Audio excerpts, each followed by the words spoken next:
War is a Racket by Smedley Butler. He's known for two things. One, I was approached by a bunch of business leaders. They wanted me to lead a faction of around 500,000 men and take over the US government and impose a dictatorship. I, of course, was against this. They picked the wrong guy. And now I feel it is my civic duty to tell you, the American people, I believe in all of your freedoms, and dictatorship cannot exist without them. The second thing he's most famous for is this book that he wrote after the war was over. He's known as a very staunch anti-war advocate. Now, this is odd because he's a second brigadier general. The stuff he says 100 years ago is still applicable right now. You'd think he's out of touch because he's so high up on the political scale. No. The beginning of the book is called War is a Racket, and I felt it would be non-fulfilling to not listen to the entire thing. War is a racket. It always has been. It is possibly the oldest, easily the most profitable, surely the most vicious. It is the one international in scope. It is the only one in which profits are reckoned in dollars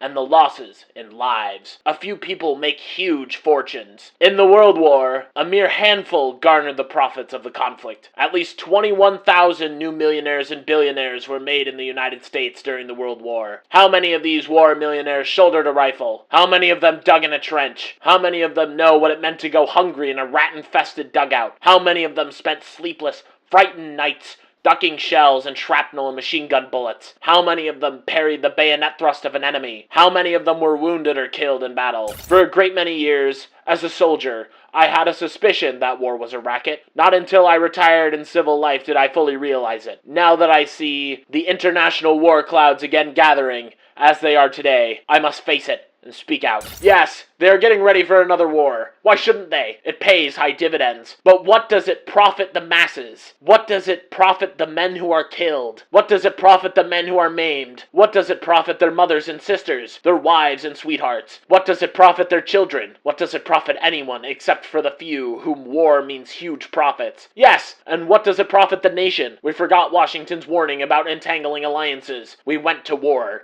We acquired outside territory. At the end of the World War period, our national debt has jumped to over $25 billion.